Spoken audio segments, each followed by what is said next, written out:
Do you need an export license for your product? Most products don't, but maybe yours does. Let's dive deeper into why that is and what you need to know, because if you're just assuming, you're putting yourself at risk. I'm Kari Crane, editor of Shipping Solutions International Trade Blog Passages. Remember, an export license requirement isn't just about the product's technical characteristics. It's also about the destination, end use, and end user. I'll explain more, but first make sure you subscribe to this channel so you don't miss any of our Basics of Exporting videos.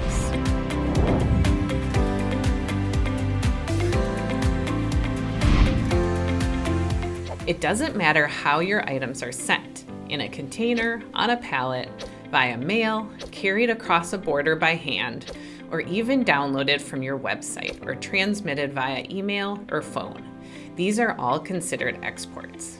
Most goods exported from the United States don't require an export license and can be shipped under the designation NLR, or no license required.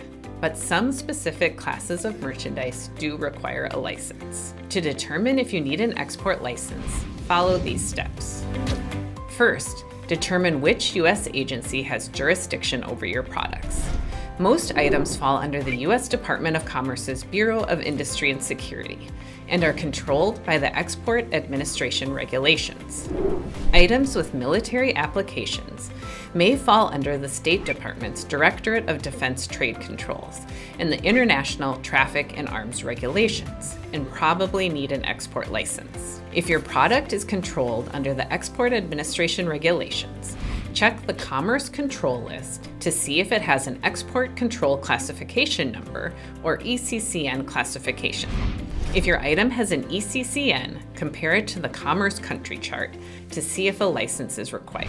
Even if your item doesn't have an ECCN, or the Commerce Country Chart indicates you don't need a license, other factors can determine if you need to apply for one. First, consider the end use.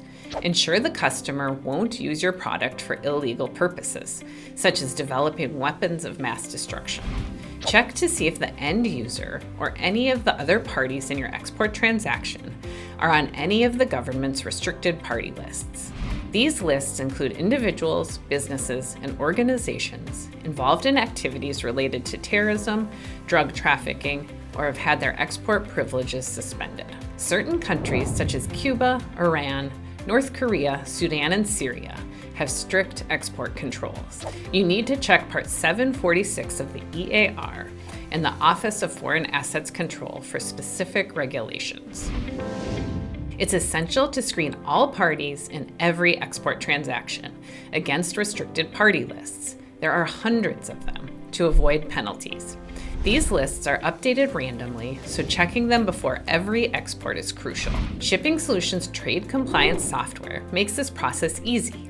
It allows you to check multiple lists at once, ensure you're screening against the latest lists, identify potential matches, even with misspellings or different formats, check the Commerce Country Chart for license requirements.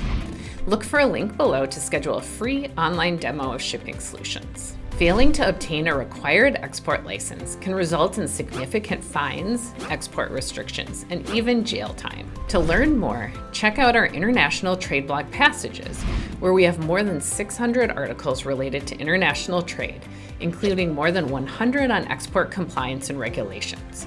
And download our free guide, How to Determine If You Need an Export License. You'll find the links below. If you liked this video, like it, share it, and subscribe to our channel for more videos sharing real practical advice about export documentation, compliance, and the latest changes affecting exporters.